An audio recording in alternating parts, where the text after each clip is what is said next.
Então eu vou retomar a minha linha de raciocínio, até pegando o gancho do que o Diniz falou e, cara, mais uma vez assim, ele falou tudo que eu penso, principalmente sobre o lance da questão do Barros. Não tem como, não tem como olhar para aquilo ali e não ver exagero na expulsão. A vontade, o ímpeto que o Bruno Arleu de Araújo veio para dar o cartão vermelho no Barros. E aí você não tem replay, aí quando tem um replay é um replay com a câmera lenta. Eu vou falar aqui de novo, câmera lenta pra mim, gente, ó, não serve de porra nenhuma. Porra nenhuma. O importante é o lance em câmera normal, velocidade normal. Aí você vai ver a intensidade ou não. Aí você vai ver a intenção do jogador ou não. Aí você vai ver o que de fato aconteceu. E eu concordo plenamente com ele, que separando, novamente, que o Vasco teve uma atuação terrível, ele teve uma atuação terrível, o lance do Barros é uma expulsão exagerada. E vou falar aqui sobre o lance que ele falou na coletiva, que já era o que eu estava falando. 40 do primeiro tempo ali, tá? O Pulgar dá um chute no Carlos Andrés Gomes, que estava puxando o contra-ataque. Eu acho que o Pulgar tinha que ter sido expulso. Não tinha que ter sido expulso. Lance de jogo. Lance que acontece para tomar o quê? O cartão amarelo. Era para tomar cartão amarelo. O Bruno Arleu de Araújo estava na frente do lance em que o Pulgar dá um bico no Carlos Andrés Gomes e aí sabe o que ele faz? Falta, apita. Teve outra entrada do Carrascal também, que o Carrascal chega mais forte. Se eu não sei se era no Barros, mas no primeiro tempo ainda, e o juiz pede calma. Aí ele pede calma. Então, novamente, eu vou falar aqui. Eu não acredito em teoria da conspiração. Mas há uma óbvia e clara falta de qualidade na arbitragem brasileira. Falta qualidade na arbitragem brasileira. A arbitragem brasileira é um lixo. E do Campeonato Carioca é pior ainda. É pior ainda, pô. E novamente, não adianta. O Vasco jogou porra nenhuma. O Flamengo, titular, reserva, misto, é muito melhor que o Vasco. Provavelmente, no que estava se desenhando o jogo, o Flamengo ia ganhar do Vasco com certa tranquilidade. O gol ia sair. O gol estava maduro. Foi assim o primeiro tempo, Léo Jardim destaque. E no segundo tempo, aí você tem um jogo condicionado. A situação já seria muito difícil. Muito difícil. Repito, o Flamengo é superior ao Vasco em talvez todas as valências. Muito provavelmente em todas as valências. Talvez só o goleiro, que o do Vasco é melhor. De resto, o Flamengo é superior em tudo. Tática, tecnicamente, fisicamente, tudo. O Flamengo está numa prateleira que nenhuma outra equipe está aqui no futebol brasileiro. Mas a expulsão condiciona o jogo. E aí você pode inventar o que você quiser. A expulsão condiciona o jogo. O jogo estava 0-0. O Vasco poderia, com 5 minutos de jogo, mudar ali a dinâmica da partida. Poderia acontecer qualquer coisa. 5 minutos de jogo, segundo tempo, condiciona o jogo. E ali acabou pro Vasco. Se já era difícil 11 contra 11, ali acabou pro Vasco. Então vamos falar sobre o jogo de forma cronológica. Não acho que o Vasco perdeu o jogo pro Flamengo por conta da expulsão, mas a expulsão condiciona o que vai ser a partida. Ponto.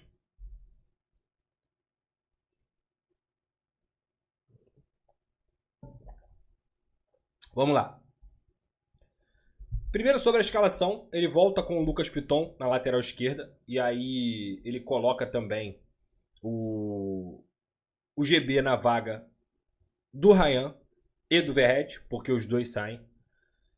Eu acho que o Campeonato Carioca é um laboratório. Ele tem que ser utilizado mesmo para você testar jogadores. Ele tem que ser utilizado para você poder olhar o que vai ser o utilizável dentro da temporada ou não.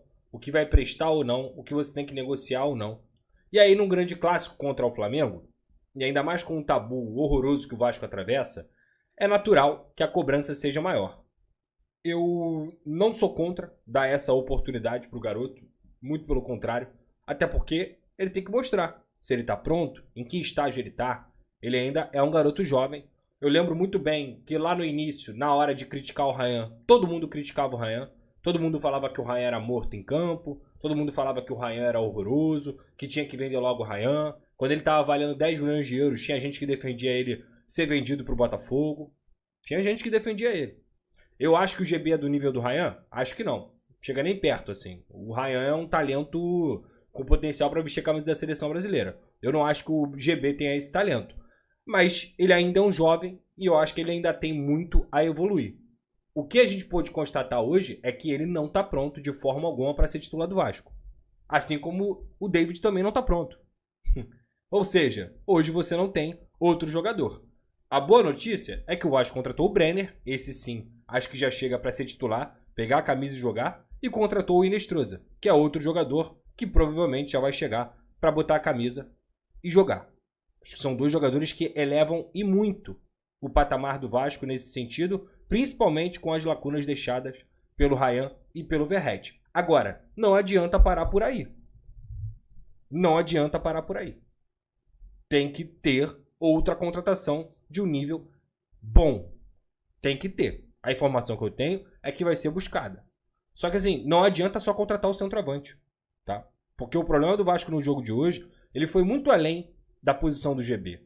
Eu acho que a questão do GB, ela faz diferença principalmente porque o GB não é um jogador que tem a marcação sem a bola decente. Ele é um cara que é a marcha um pouco lenta, ele é alto demais, ele não tem o pique e a pressão necessária, ainda mais para você pressionar o Flamengo sem a bola. Você viu o Carlos Andrés Gomes correndo igual maluco. Você viu até o Coutinho, que não tem velocidade, mas pelo menos ele tem noção tática, correndo para preencher espaço. Você viu o Nuno tentando pressionar.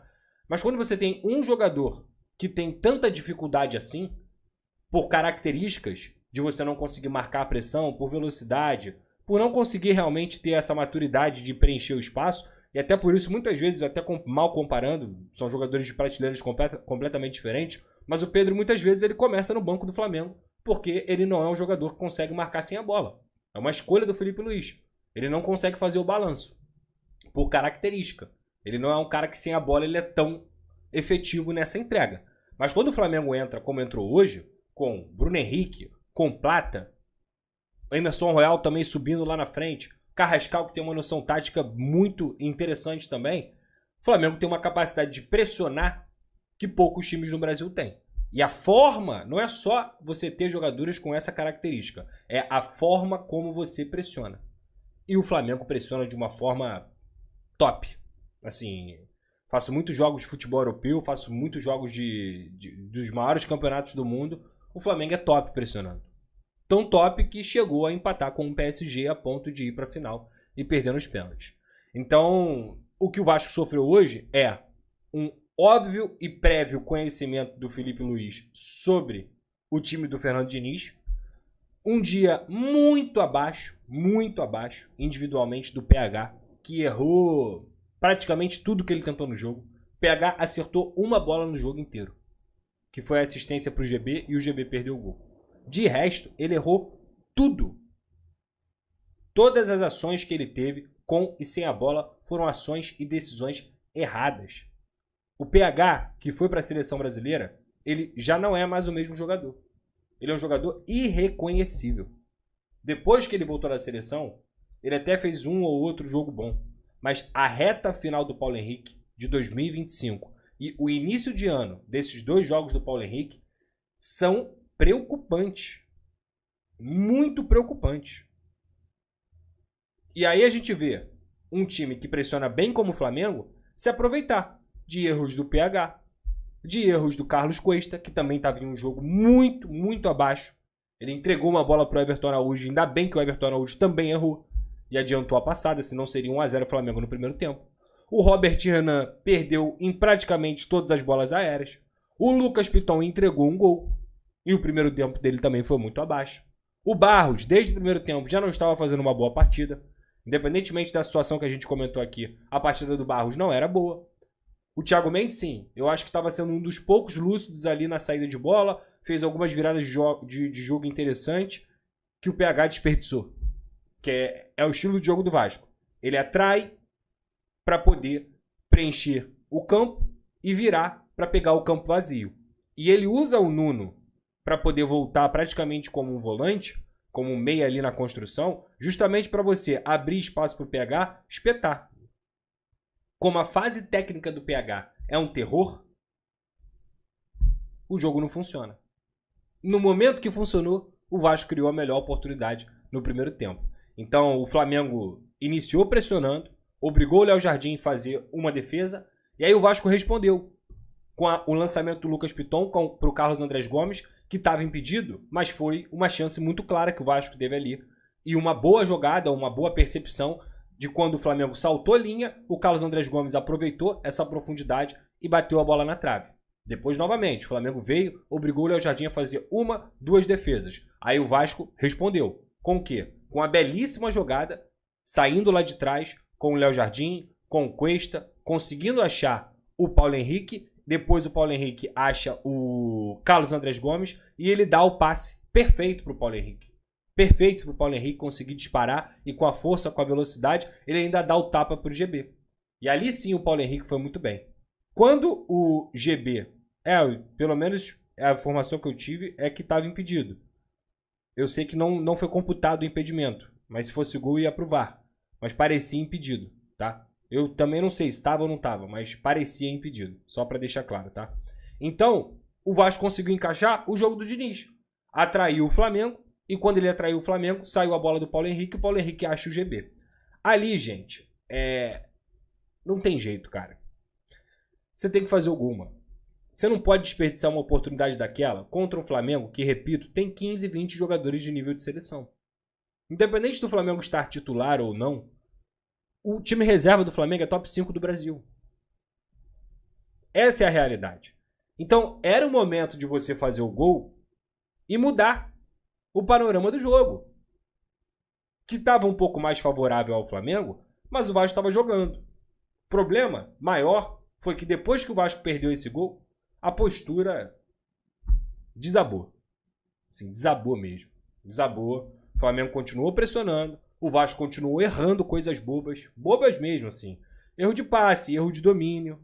E o próprio Flamengo também errou em algumas oportunidades. O que me gera até uma desconfiança de costume com a bola do Campeonato Carioca, que já foi criticada no ano passado diversas vezes por vários profissionais. E eu acho que, sem tirar a ruindade e os erros dos jogadores do Vasco, falando até dos jogadores do Flamengo, que também cometeram erros bobos, como essa passada mais do Everton Araújo no erro do Carlos Cuesta. Essa bola deve ser muito ruim mesmo. Ela tem um aspecto de coco mesmo, assim. Aquela bola que quica no teu pé, ela não amacia, ela quica, ela bate e volta. Então, o Vasco continuou errando, não só nisso, mas também nos encaixes, um sistema defensivo muito vulnerável, e que tinha que aguentar um Flamengo naturalmente dominante dentro do jogo. Não adianta se descolar da realidade. O Flamengo faz isso com todo mundo. O Flamengo faz isso e fez isso com o Palmeiras na final da Libertadores. Não é uma particularidade do Vasco. É possível entender o plano de jogo de cada equipe. O Vasco jogou mal no primeiro tempo. Por quê? Não porque o Vasco talvez não teve algumas escapadas em que respeitou o seu plano de jogo. O Vasco jogou mal principalmente porque os seus jogadores individualmente estavam em uma noite terrível. Terrível. E se você tem jogadores que erram a quantidade de vezes que o Paulo Henrique errou, que o Piton errou, que o Cuesta errou, que o Robert Renan errou, que o Barros estava errando, que o Coutinho também não conseguia sair daquela situação, que o Nuno errou, você não tem jogo coletivo. O jogo não anda. Ainda mais para o que o Fernando Diniz pede. O Flamengo vinha, pressionava, Léo Jardim defendia. O Flamengo vinha, pressionava, Léo Jardim defendia. Ou eles chutavam para fora. E o primeiro tempo já terminou com um controle do Flamengo quase que absoluto. Acho que os 15 primeiros minutos do jogo, eles foram um pouco mais equilibrados. Com essas duas escapadas do Vasco, que meteu a bola na trave, e depois o GB perdeu o gol. Depois disso, cara, a situação ficou bem complicada. E a gente viu a discrepância do que ocorreu. Vira para o segundo tempo. E como eu disse, 5 minutos de jogo, uma expulsão para mim, para lá de exagerada, condiciona totalmente a partida. E o Vasco vai perder. É isso, assim, quando o Barros é expulso, a câmera até foca na cara do Diniz, né? Que é mais ou menos assim, puta que pariu. Se a gente tinha o mínimo de chance, 10% de chance, 20% de chance, isso tudo foi jogado no lixo. Foi tudo jogado no lixo. E o Flamengo foi completamente dominante no segundo tempo. Poderia ter feito 2, 3, 4, 5, sem nenhum tipo de exagero, porque já era melhor, porque é melhor. Mas com 11 contra 10 fica muito mais fácil.